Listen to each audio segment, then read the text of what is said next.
Bonsoir, nous sommes le jeudi soir, il est minuit moins 20.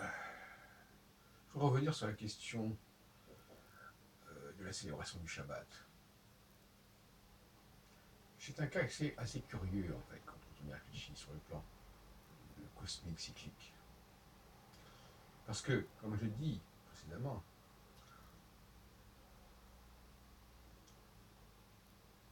le temps du Shabbat est le temps du renouvellement du monde, doivent obéir à une cyclicité cosmique. J'ai dit qu'on pourrait comparer le Shabbat à la pleine lune et la nouvelle semaine à la nouvelle lune.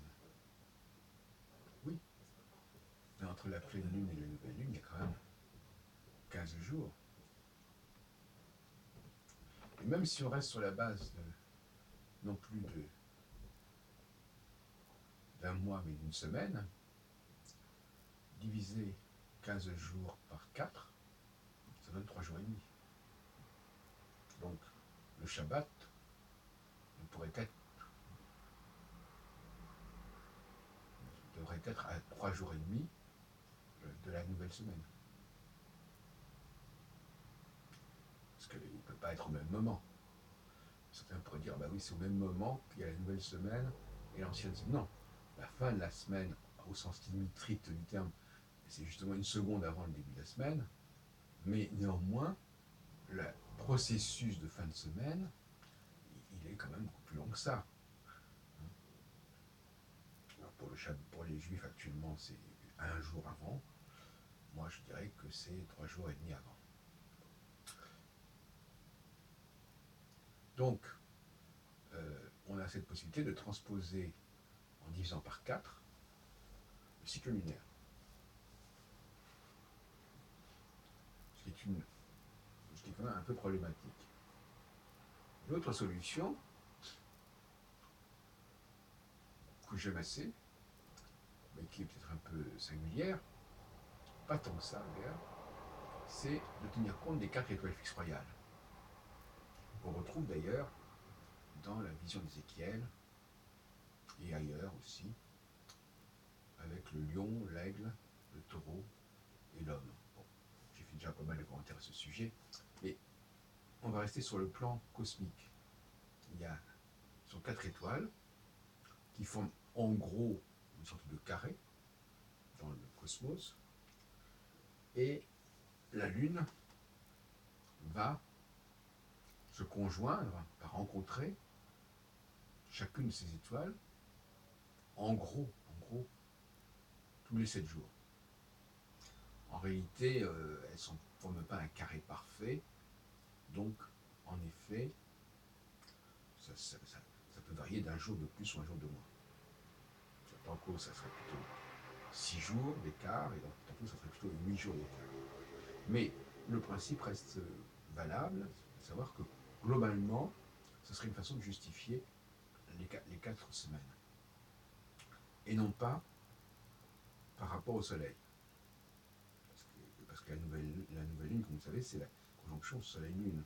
Et l'opposition, la pleine lune, c'est l'opposition Soleil-Lune. Donc, soit on utilise le référentiel solilunaire pour diviser en 4, soit on utilise le référentiel stellaire pour diviser également en 4. Le Shabbat étant ce qu'il est, de toute façon, le fait de diviser en 4 semaines, c'est quand même quelque chose d'assez artificiel. C'est bien gentil de dire, voilà, donc comme passer de la pleine lune à la nouvelle lune, ça met 15 jours, donc on divise par 4 et ça fait 3 jours et demi. Mais, en plus, même ce délai de 3 jours et demi n'est pas respecté, de toute façon, par la pratique du Shabbat actuel. J'ai proposé des solutions intermédiaires, provisoires, en disant, voilà, bon, ben, mieux vaut ça que rien du tout. Donc je disais, à la fin du Shabbat, tout simplement, à la Havdalah, tombée de la nuit, il faut célébrer la nouvelle, le nouveau départ. Mais le problème, c'est que ce nouveau départ, normalement, est-ce qu'il devrait commencer à la tombée de la nuit? On retombe dans le même problème. Est-ce qu'il ne devrait pas plutôt commencer bon, alors effectivement, le nouveau départ, là, bon, ça correspond au solstice d'hiver. Et au solstice d'hiver, la nouvelle lune aussi, c'est la nuit finalement. La nuit, mais qui après devient un croissant de lune, un croissant de jour, un croissant de lumière. Là, on bute sur un problème, à savoir que la, la pleine lune correspondrait en fin de compte au jour, à midi, et la nouvelle lune correspondrait au minuit. Parce que sur le plan symbolique, la nouvelle lune, c'est le commencement, c'est le moment où le jour reprend un petit peu de place par rapport à la nuit. Le solstice d'hiver, c'est la nuit la plus longue, et après le solstice d'hiver, la nuit se raccourcit petit à petit, pour arriver à l'équinoxe printemps à égalité, et évidemment au solstice d'été, avec cette fois-ci un renversement, et c'est à ce moment-là, c'est le jour qui l'emporte très largement sur la nuit, et ainsi de suite. Donc, effectivement, on a une possibilité de ce genre.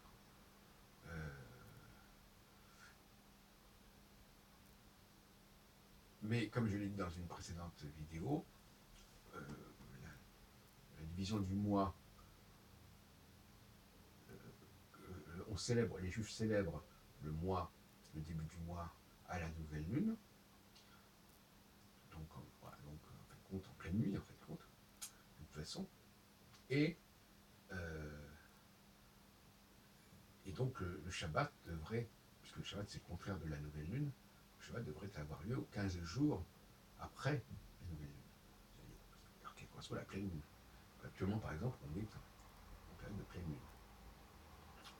Voilà, donc, on a plusieurs solutions, soit au niveau de la semaine, au bout de 3 jours et demi, soit au niveau du mois, 15 jours, soit au niveau du cycle de 7 ans, 3 ans et demi. Donc la dialectique, Shavua, nouvelle semaine, Shabbat, elle doit être rééquilibrée, et il ne peut pas y avoir successivement les deux points. Il faut qu'ils soient séparés par un certain intervalle qui doit être celui que j'ai exposé tout à l'heure.